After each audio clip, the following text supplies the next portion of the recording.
BJP పాలిత ముఖ్యమంత్రికి ఇప్పుడు హిందుత్వ అంశమే పెద్ద సమస్య కాబోతోంది అనుకుంటా. రోడ్ల మీదన నమాజుల్ని ఉత్తరప్రదేశ్లో యోగి ఆదిత్యనాథ్ నిషేధించాడు, అక్కడ జరగట్లా. బెంగాల్లో సువేందు అధికారి నిషేధించాడు, అక్కడ రోడ్ల మీద జరగట్లేదు. అలాగే ఉత్తరాఖండ్ ముఖ్యమంత్రి పుష్కర్ సింగ్ ధామి నిషేధించాడు, అక్కడ జరగట్లా. కానీ మహారాష్ట్రలో మాత్రం ట్రాఫిక్ను ఒక పక్కకు పెట్టి రోడ్ల పక్కన నమాజులు మాత్రం జరుగుతున్నాయి. అట్టెట్లాగా అలౌ చేస్తున్నది ఫడ్నవీస్ గవర్నమెంటు. అంటే ఇక్కడ బీజేపీ గవర్నమెంట్ కాదా, ఇక్కడ చేత కాదా మీకు అదుపు చేయడం అంటూ పబ్లిక్ వీడియోలు తీసి క్వశ్చన్ చేస్తున్నారు అన్నమాట.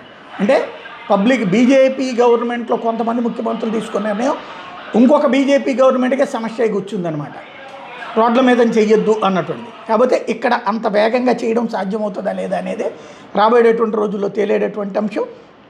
బట్ పబ్లిక్లో అయితే విపరీతమైన చైతన్యం, హిందుత్వ చైతన్యం వచ్చింది. ఇదే భారతీయ జనతా పార్టీకి రేపు పొద్దున్న సవాల్ కూడా.